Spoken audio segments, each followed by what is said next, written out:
Hello and welcome to the Fireside Chat podcast by Montana Fire Pits, where we talk about the epitome of elegance, warmth, and the centerpiece of any outdoor design, high-end gas fire features. Welcome to another episode of Fireside Chats, Montana Fire Pits. I am Jonathan. And I'm Jarrett. And today we're going to talk about planning a backyard improvement project. All about planning. All about planning. Here we go. Here you go. The topic is... This is what we've got. Planning a backyard improvement project.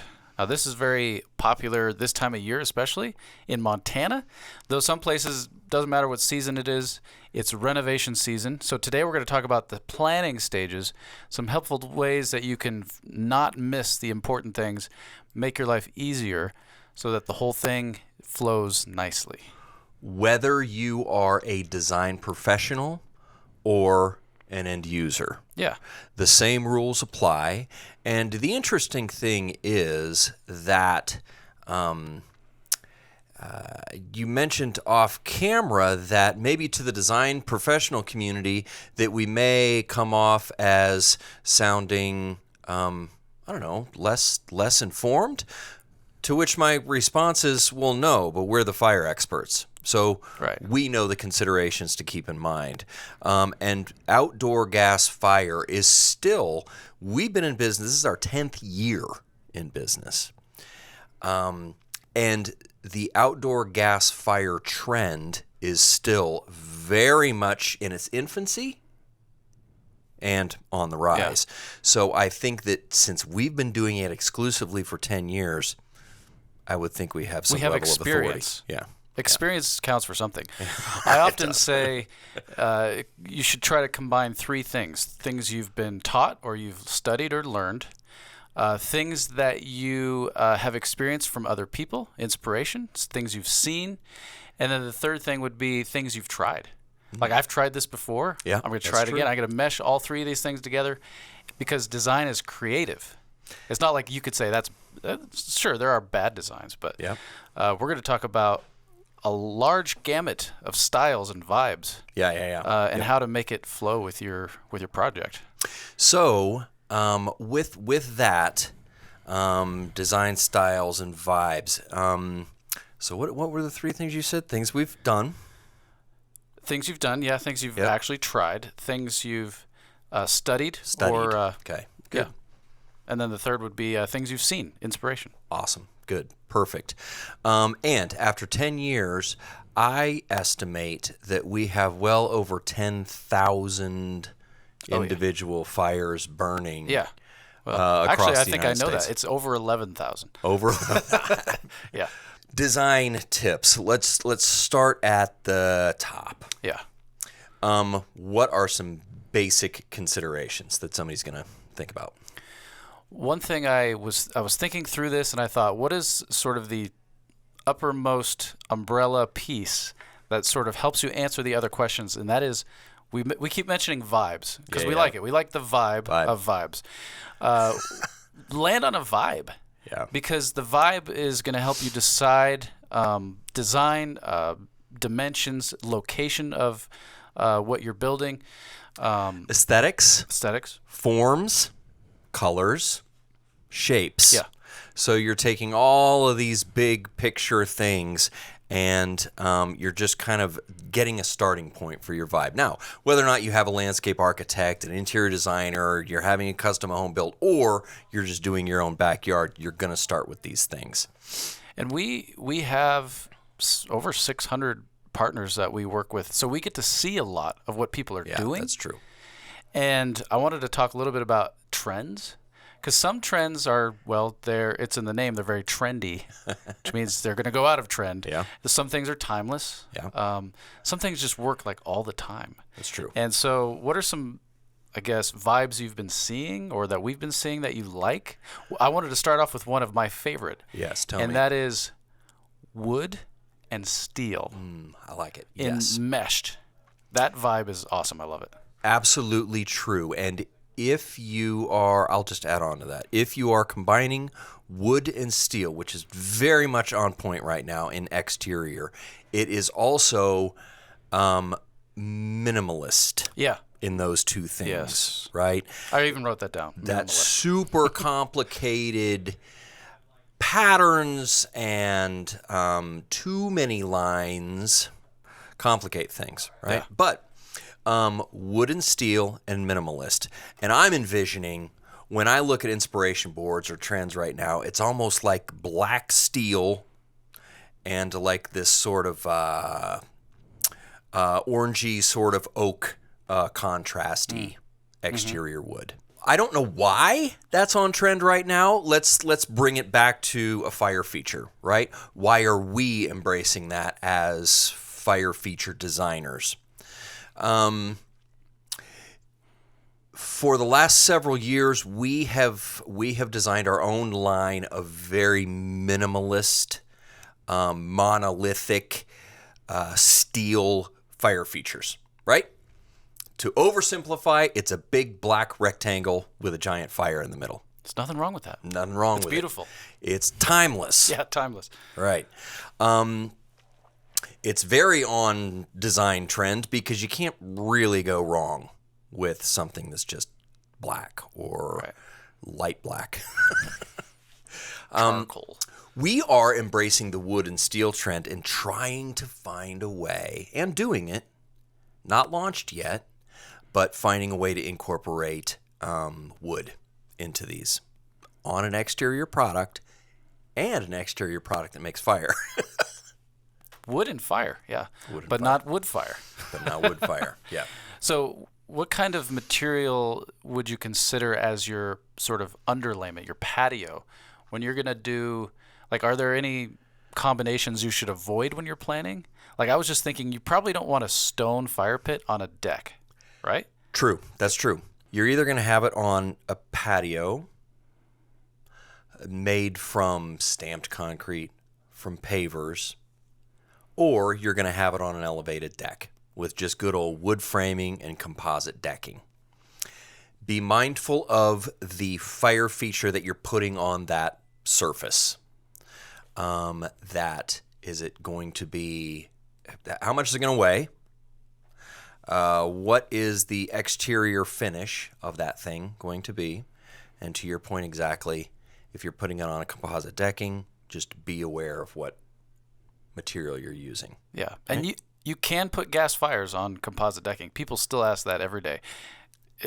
All the heat goes up. Yep, absolutely, 100%. Yes. But I wanted to point out that one of the innovations we've made is putting feet under what's called a ready-to-finish kit. Mm-hmm. Ready-to-finish kits, you put your own veneer on, but having the ability to have feet underneath, which are non-marring, like rubberized feet, would allow you to really put anything you want on a deck because it's protecting your deck from stone, like scratching it. That's absolutely true. The other thing that the feet do is, which is of vital importance, is it creates a ventilation gap around the entire perimeter of that unit. If you don't want to see a vent in the side of your fire pit. Right. Feet is the way to do it. Now, and we're talking particularly right now about fire features that are added to an existing design, right? As opposed to, I am building it into the ground from the ground up, right? So that's an important clarification, is there's two different kinds, right? We're talking about the ones that are effectively turnkey, made off-site, delivered to the site, and set in place. Tell us about another thing I've seen a lot of is Core-10 steel, raw. Mm-hmm. And I love how it also works with anything. It's timeless. It's rustic, so it might not work for every environment, but correct. It's maintenance free. So when you're planning, I want to say, what is the maintenance level of what you're going to do? If you want zero maintenance, which I've noticed is a big thing now, like polymer being used for furniture. That's true. It looks like wood, but it's not. It's going to last 20 years with no maintenance. Yep. What kind of maintenance are you looking at with like Core-10 and steel and wood? Well, so Core-10, none. Right. effectively. So it's going to patina naturally over time. And this is in the Southwest. It's in Arizona. It's through Phoenix that everything is this beautiful, just patinaed natural Corten steel. I think it looks amazing. Is there any downsides to Corten? I have not found. Right. In the first 5-7 months, you may get some rust that drips. Yeah. But I've learned that over time that will stop. Oh, It yeah. just so just be aware the first few months as it patinas, and then it rains. You might get some rust that runs down, but that's the only that goes away. You know. The other finish to steel is, of course, going to be powder coat, right? Which tends to be the default for our clientele. Yeah. Powder coated steel, which the benefits are numerous, right? Colors, durability, longevity, any climate. That's true. Right? So in the fire features, you have people in the deep south and then people like us all the way up in Montana. That powder coating is going to hold. Coastal environments. I've noticed if somebody wants to go with bold color choices, they're usually in the desert or coastal. Would you agree with that? Yeah. It doesn't mean you can't do it in the mountain modern scene, but I've noticed bright colors go well on coastal and you know, the bright orange of the desert. I wish there were more colors Well- in our clientele and design choices. But if you're choosing a bold color, you're married to it, right? Yeah, well, be bold. Do it. I Like we said, agree. creative. You know, agree. somebody might be like, "What is going on with that color?" But you're like, "Yeah, I made a bold choice. I love it. I'm gonna live with it." Yep. The first trend was minimalist, clean lines, monochromatic, simple forms and simple shapes. Yeah. That's kind of overall the trend in outdoor fire features is not to overcomplicate it, right? Right, and we're convinced that the best centerpiece is a fire, right? 100%. Like yes. so if you're working around the centerpiece, you want to start with, like you said, a simple shape. Mm-hmm. So that's one of the first things you've got to decide is how is my furniture and my flow going That's to work, true. and how is that with the shape? Do you notice a certain shape of fire feature works best with a certain furniture layout, or? Yes. So the most popular that we've found are everybody loves round, of course.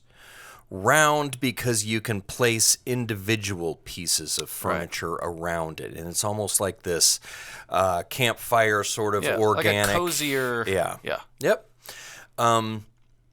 Or I tend to prefer square and rectangle because I like sectionals. Yeah. The furniture that we've had at our home is always just a nice rectangular sectional with a 60-inch fire feature in the center.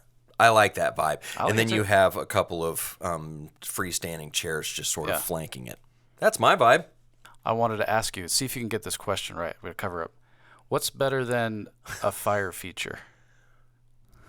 A hot tub. Multiple fire features. Multiple I wanted to fire- talk about because I started this last summer. So my oldest kid turned 15. She wanted to have a party. I'm like, let's have 2 fire features, and it was actually really cool on a longer patio to have sort of 2 individual places. And I'm thinking, why don't more people design with more fire features? I think that we are, speaking of what's kind of trending, the design professionals who come to us, whether it's an architect or a full landscape plan, are designing multiple fire features. And of those multiple, one may be a focal point. I call that a focal point fire, and some are strictly decorative. Yeah. And it's a point of clarification to ask, if you're working with a design professional or you are that working with your client, do you want one as a focal point? Do you want one as an accent? Do you want one as purely decorative? And it's intriguing to have multiple because, man, you have the right answer. What's Yeah. better than one fire feature? Multiple. And when you're planning, not a hot tub. right? When you're planning, it's good to think about that in advance. Like, how many gas lines? Like, shouldn't I put one here just in case? So just be thinking about that. Like, where could I put another fire? Well, let's think about the order. Okay, so I've noticed a lot of people in a project, either contractors or homeowners, they tend to think about the gas line before they picked out a fire. I feel like that's wrong. Tell me why. In our world, fuel equals flame. Yeah. If not all gas lines are created equal, right? That's true. So if you undersize that gas line and you think, how bad can it be? A gas line's a gas line. If you run the gas line first without first determining the BTU output of that burner, then you're setting yourself up for some headaches. You could be disappointed in the end result, like a undersized gas line. Well, maybe you wanted a really large centerpiece, but the gas line's already ran and it's underpowered. Yeah. You're just going to have a slightly smaller flame than you wish you had. Your client says, well, I just want a fire feature here. Okay, so you design that fire feature and you scale it to the space and the environment that you're doing. Okay, great. You may design a 6 foot by 4 foot, a significant fire feature, without having any knowledge about the BTUs that make that burner run in the center. The dimensions of the actual burner is only one part of that equation, right? So if you have a 6 foot by 4 foot, that's a big fire and you're going to be in excess of 300,000 BTUs. Right. So let's say you're renovating. What's the first thing you go out to the space? What do you think you should do to get those dimensions? Should you start with the furniture, like map it out? When I renovated my own patio, I thought through it myself, right? I started from that fire and worked out. Okay. But some people may start with the space and work in. Either way is right. It depends on, I guess, the purpose of that fire. Yeah. How many people are you trying to warm? Right. Do you entertain a lot? Are there going to be 12 of you or 2 of you? Right. Who's going to be using it most? How do you want it as a source of heat, or are you going to sit around and play guitar, right?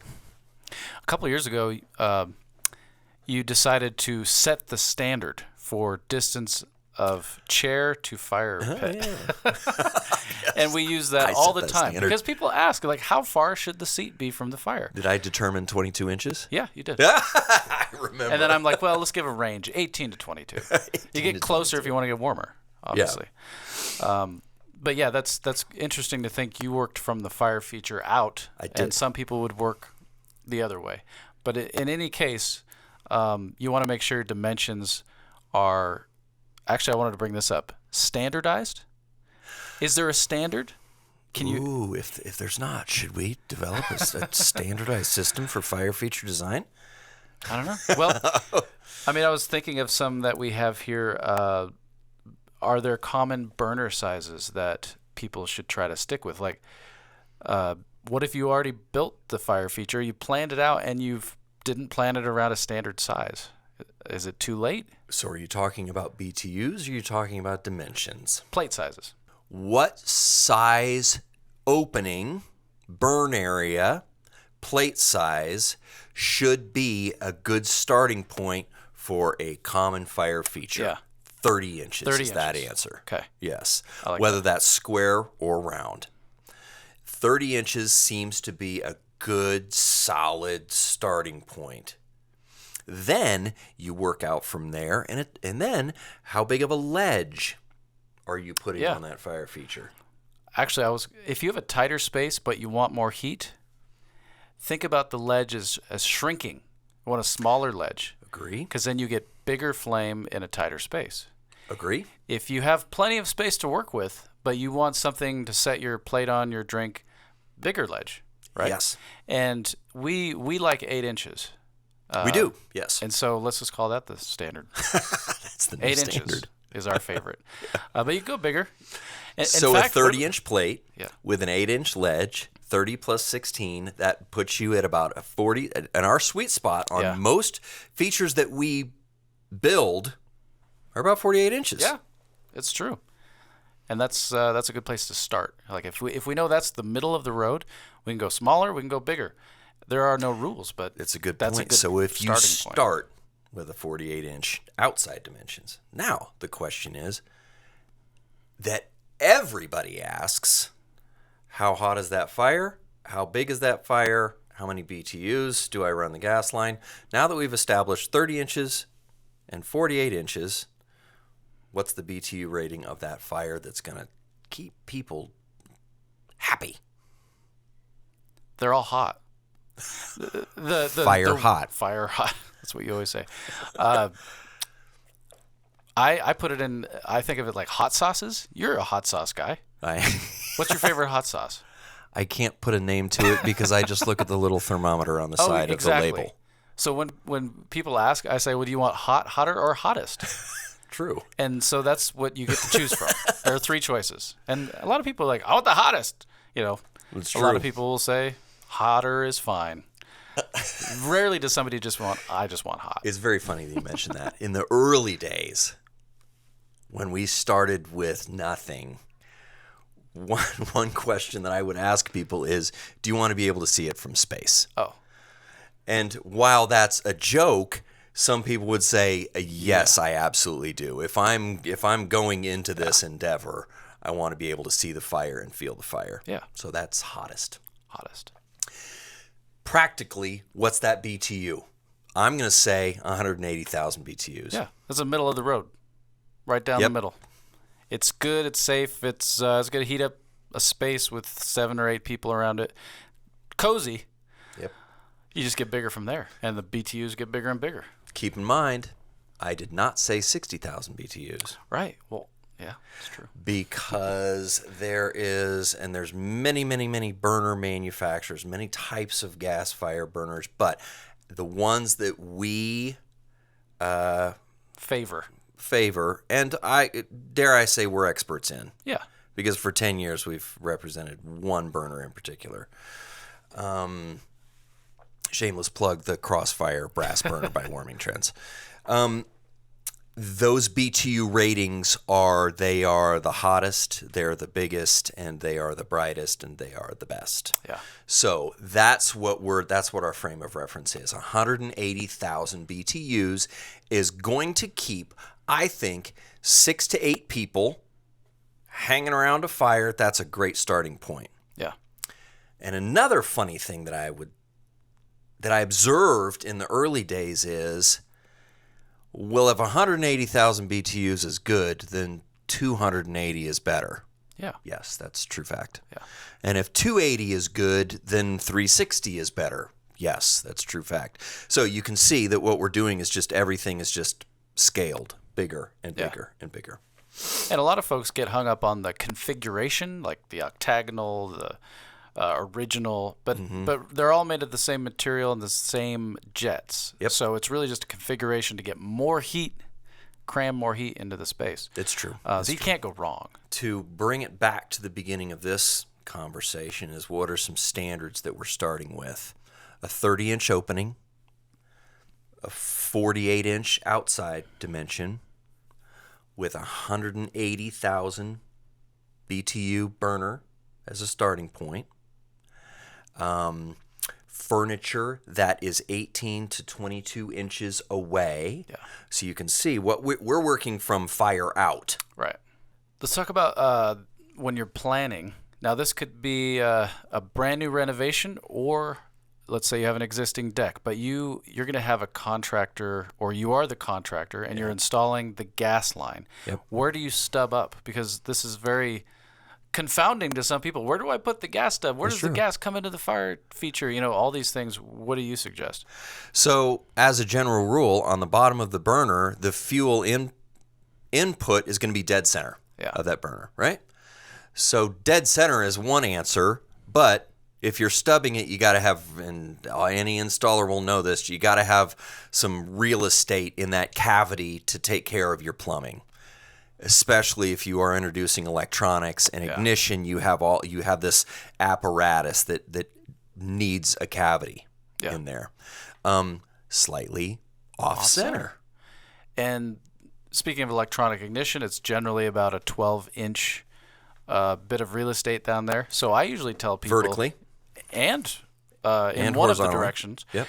I usually just say, so that would give you six or so inches off center is kind of the sweet spot, unless your fire feature is really small. Agree. So yeah, go off center, 6 inches or so. Now, since we're talking about that, how high? Yeah. How many inches above finished grade is that gas stub?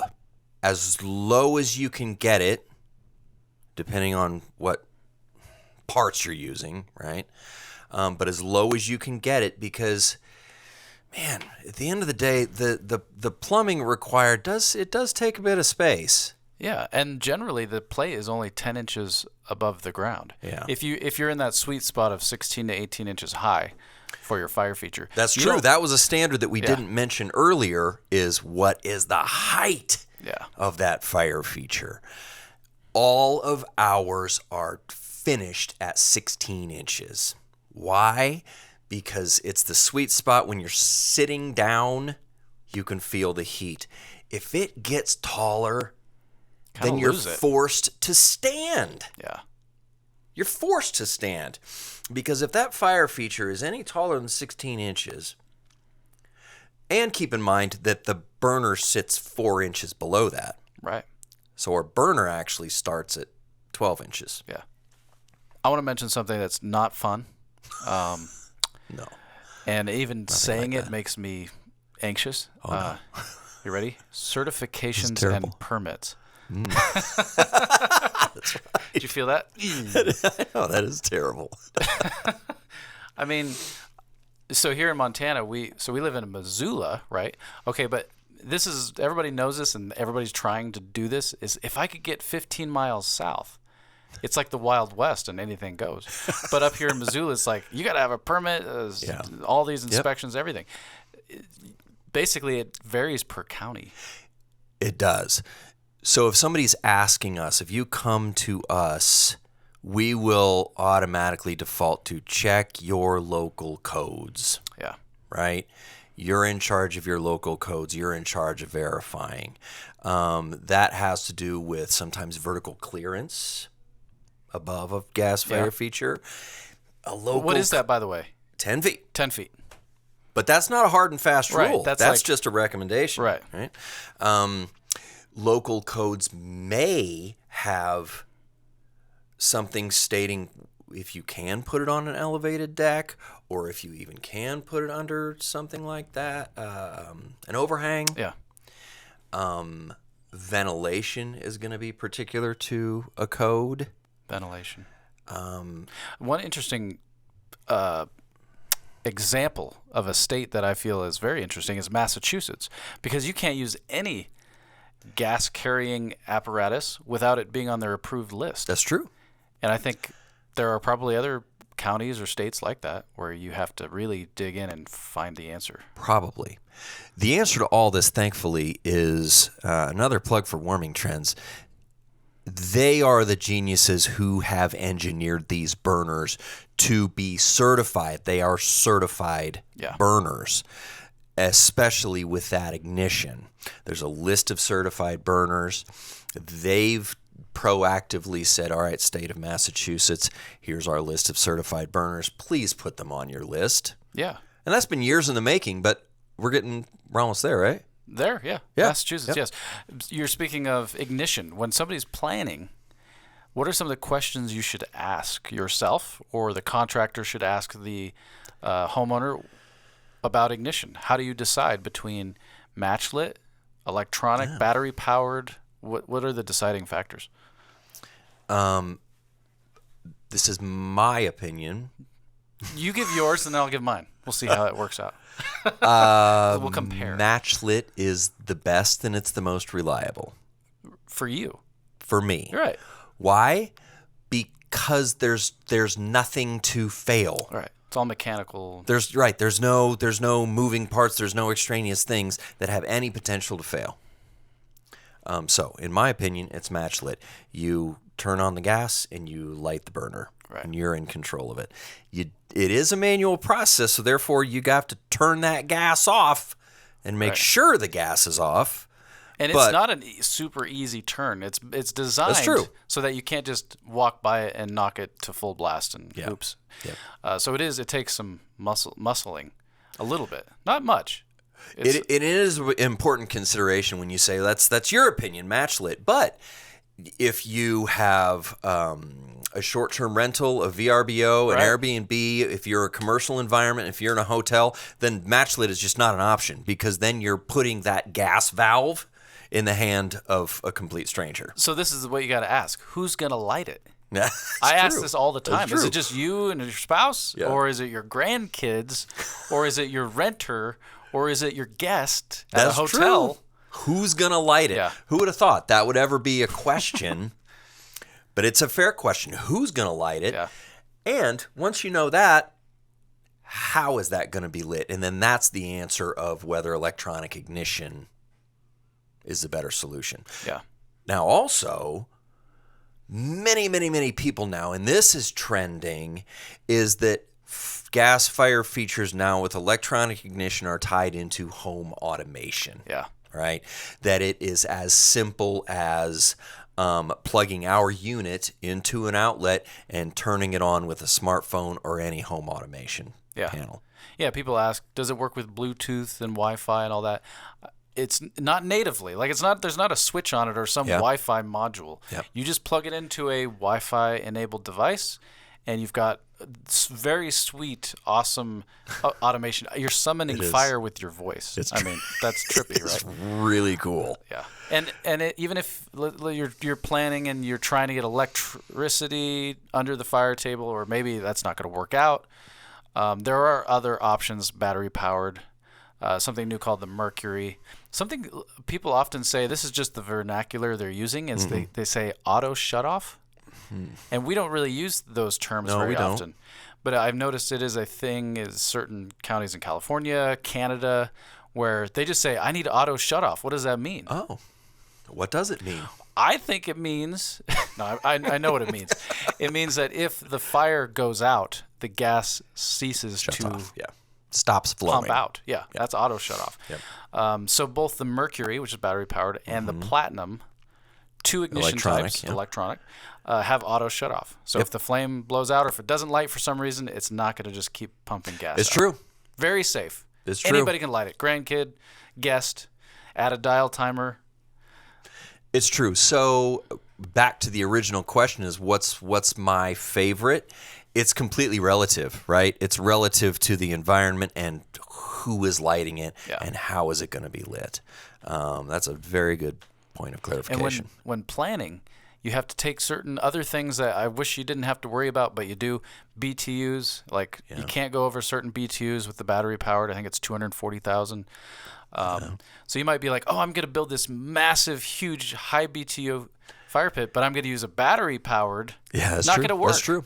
You're going to have to match light it if you don't have electricity. So those are the things that you want to plan out before you choose it all. It's true. I want to tell a real-time story as it relates to all this.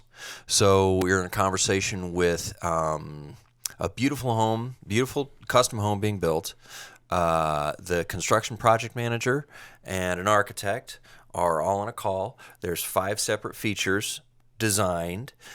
We look at those plans and we kind of ascertain based on just the schematics and some sections. It's very much a construction conversation, very much a construction and design and architecture conversation. Fire is the thing at the end, right? But here's how we walk through that project. Here's fire feature number 1. It's this dimension by this dimension, and it's going here, okay? Fire feature number three completely different environment, configuration, necessities. Every single thing is going to be tied into home automation, but every single one of those features was a complete and separate and unique fire feature, which puts us in a good position because we're the engineers that get to figure that out, right? Yeah. We are, in effect, designing with fire. Yeah. But all of that to say, every single fire feature was kind of its own standalone. If I were to go out and just try to find some company that would do that, it would be difficult. I think that's why in your planning process, you can reach out to us and be like, can I just tell you what I need? Yeah, and you yeah. guys figure it out? And we have the tools to do that. I think it's pretty cool. I think one thing I learned early in my career was as a design professional, you don't have to have all the answers, but you need to know the person to call that has the answers about that thing, right? We don't all have to be experts in everything all at once. We happen to be experts in designing with fire. This is what we do. Yeah. Anything else you want to talk about as far as just that little bit of planning that you should do beforehand that would really save you time, energy, headache? If there's any one thing, it would be just to, is it going to be a built-in structure, built into the environment as it's coming up from the ground, or is it going to be a freestanding add-on fire feature that can be set in place? I think those two are two very distinct things as well. I prefer set in place after the fact. I don't really like it all to match perfectly. You know, like, oh, here's the stone patio. I want the fire pit to match. Some people like that. Yeah. Yep. I like built it in. to It stand depends. out. Like look at that thing, and it matching the trim on the house. Well, it's almost like you have, if you do your infrastructure and you set your patio the right place, it's almost like you still have some flexibility. Right. If you haven't picked your furniture package yet, then you still may be deciding between round and a 76-inch rectangle. Right. Right? So there's a zillion ways to Sunday to design something, but built from the ground up or set in place after the fact. Yeah. I would like to say if you're in the planning stages and you just don't know what questions to ask, we probably missed some answers today, but you can go to our website and click on Fire Pit Guide, and that pretty much takes you from A to Z in about 20 minutes, answering the questions you will forget to ask. And so you should check it out. Or the questions you don't even know to ask. And I think that happens more often than not, is that you don't know what you don't know. But we strive to be a resource. Yeah. And my personal philosophy in business has always been education first. That if we just seek to educate, then when it comes time to finally make a decision, somebody hopefully will choose us. But that's kind of what we do, is if we can just give you the information, it's going to make it easier. Hopefully, on everybody. yeah. There's life before a Montana fire pit, and there's life after. I'm a Montana believer fire in pit. that. When you have a raging gas fire that you can just turn off and turn on, there's something to that, man. And it's so primal, and people just gather when you see some big flames. Well, fire's not going to go away. Cool. No. I keep thinking of it like, what if they outlaw gas and stuff? Like, fire's not going to go away, and wood is not great. So, this is what we're sticking with. Fire is here to stay. Fire is here to stay. We love it. We've talked about it. We've covered a lot. Yeah. So, if you are an end user or a design professional or anybody that just is interested in gas fire features, you know where to find us. It's fun. Yeah. We thank you for listening. Yeah. And, if you made it to the end of this. Right. Then you're probably on a road trip, right? Yeah. Or something like that. But sitting in traffic? Hopefully not. Well, we're entertaining them. Yeah, hopefully. that's But All right, so that's a wrap. Fireside Chats. I'm Jonathan. I'm Jarrett. Montana Fire Pits. Thank you so much.